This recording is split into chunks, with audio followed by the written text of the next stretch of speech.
मित्रांनो, गुढीपाडव्याच्या आणि नवीन वर्षाच्या आपल्या सर्वांना हार्दिक शुभेच्छा. मित्रांनो, गुढीपाडवा हा महाराष्ट्रातील नवीन वर्षाचा पहिला दिवस आहे. तो चैत्र महिन्याच्या शुद्ध प्रतिपदेला साजरा केला जातो. चला तर मित्रांनो, मग आपण हा सण साजरा का करतो हे आपण जाणून घेऊयात. हिंदू पंचांगानुसार हा नवीन वर्षाचा पहिला दिवस मानला जातो आणि कोणत्याही शुभ कार्यासाठी हा दिवस शुभ मानला जातो. हा 3.5 मुहूर्तापैकी एक दिवस आहे.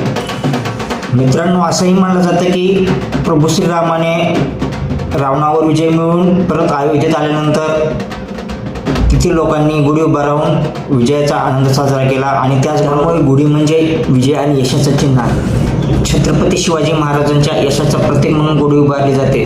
त्यामुळे हा दिवस गौरव आणि अभिमानाचा मानला जातो. मित्रांनो, हा सण जो आहे तो शेतकऱ्यांसाठी खूप आनंदाचा आणि भरभराटीचा असतो, कारण की या दिवसात रब्बीची काढणी आणि मळणी चालू होते. थोडक्यात सांगायचं झालं मित्रांनो, तर आपण आपल्या घराच्या दारात गुढी उभारतो, कारण की हे एक सुख समृद्धी येण्याचं चिन्ह आहे. हे वाईट शक्तींना दूर ठेवते आणि घरात सकारात्मक ऊर्जा आणते. थोडक्यात सांगायचं झालं तर गुढीपाडवा म्हणजे नवीन सुरुवात, विजयी, आनंद आणि समृद्धी यांचा सण आहे.